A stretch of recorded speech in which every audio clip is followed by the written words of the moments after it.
पितृ स्तोत्र सुनते हैं। शुभ समय आ गया, चलिए।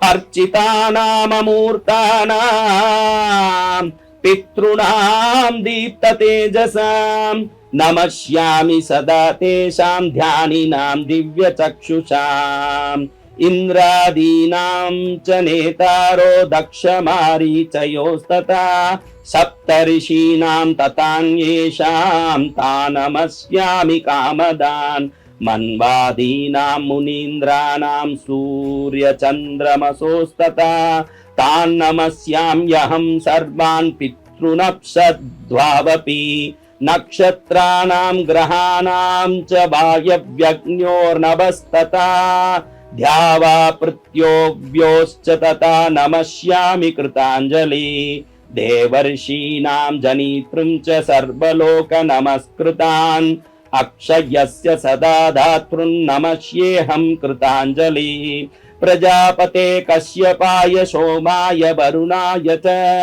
योगेश्वरेभ्यश्च सदा नमस्यामि कृताञ्जलि नमो घनेभ्य शब्दभ्यस्तथा लोकेषु सप्तसु स्वयंभुवे नमस्यामि ब्रह्मणे योगचक्षुषे सोमाधारान् पितृगणान् योगमूर्तिधरांस्तथा नमस्यामि तथा सोमं पितरं जगतामहम् अग्निरूपांस्तथैवान्यान् नमस्यामि पितॄनहम् अग्निशोममयं विश्वं यत एतदशेषतः ये तु तेजसि ये चैते सोम सूर्याग्निमूर्तय जगत्स्वरूपिणिश्चैव तथा ब्रह्मस्वरूपिणः तेभ्यो अखिलेभ्यो योगिभ्य पितृभ्यो यत्मानस नमो नमो नमस्ते मे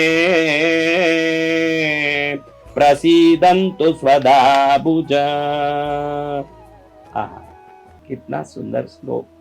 अब इसका अर्थ सुनोगे तो इतना सुंदर लगेगा, हर एक बोलेगा कि ये रोज मैं सुनूंगा, क्योंकि इसको सुनने के बाद कोई नहीं बचता। आप देखो, जो सबके द्वारा पूजित, अमूर्त, अत्यंत तेजस्वी, ध्यानी तथा दिव्य दृष्टि संपन्न है, उन पितरों को मैं सदा नमस्कार करता हूं। जो इंद्र आदि देवता, दक्ष, मारीच, सप्त ऋषियों तथा दूसरों के भी नेता हैं, कामना की पूर्ति करने वाले उन पितरों को मैं प्रणाम करता हूं।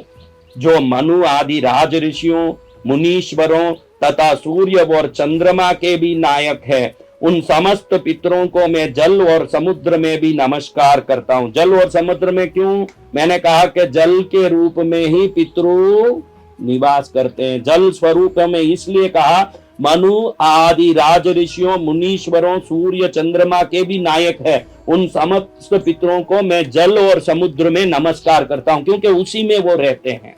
नक्षत्रों, ग्रहों, वायु, अग्नि, आकाश और द्युलोक तथा पृथ्वी के भी जो नेता हैं, उन पितरों को मैं हाथ जोड़कर प्रणाम करता हूं।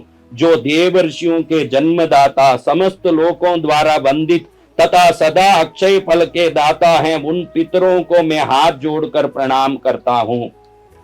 प्रजापति, कश्यप, सोम, वरुण तथा योगेश्वरों के रूप में स्थित पितरों को सदा हाथ जोड़कर प्रणाम करता हूं। सातों लोकों में स्थित 7 पितृगणों को नमस्कार है। मैं योग दृष्टि संपन्न स्वयंभू ब्रह्मा जी को प्रणाम करता हूं। चंद्रमा के आधार पर प्रतिष्ठित तथा योग मूर्तिधारी पितृगणों को मैं प्रणाम करता हूं। साथ ही संपूर्ण जगत के पिता सोम को मैं नमस्कार करता हूं। अग्नि स्वरूप अन्य पितरों को मैं प्रणाम करता हूं, क्योंकि ये संपूर्ण जगत अग्नि और सोममय है।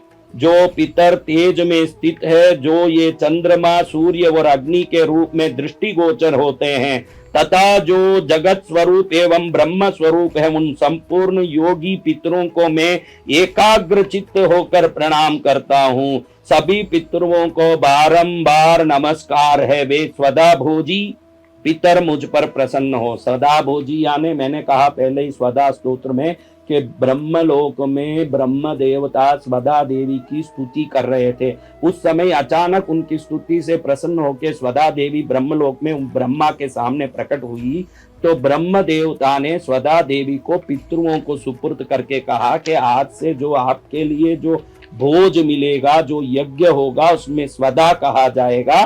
वो स्वदा के शक्ति से ही आपको अन्न मिलेगा, जल मिलेगा, तृप्ति मिलेगा। इसलिए इसमें लिखा है, पितरों को बारंबार नमस्कार है, वे स्वदा भोजी पितृ मुझ पर प्रसन्न हो। स्वदा भोजी यानी स्वदा देवी के द्वारा भोजन प्राप्त करने वाले। होम में भी स्वदा कही जाती है अंत में, और श्राद्ध में भी स्वदा कही जाती है। ऐसे स्वदा भोजी पितृ मुझ पर प्रसन्न हो।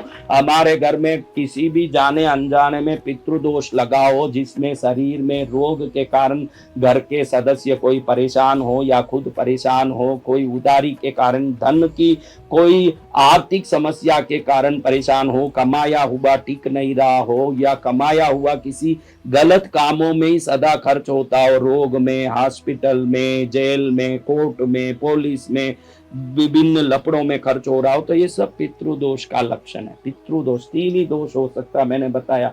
एक तो कुल देवता का दोष, कुल देव पूजा से आने वाला दोष।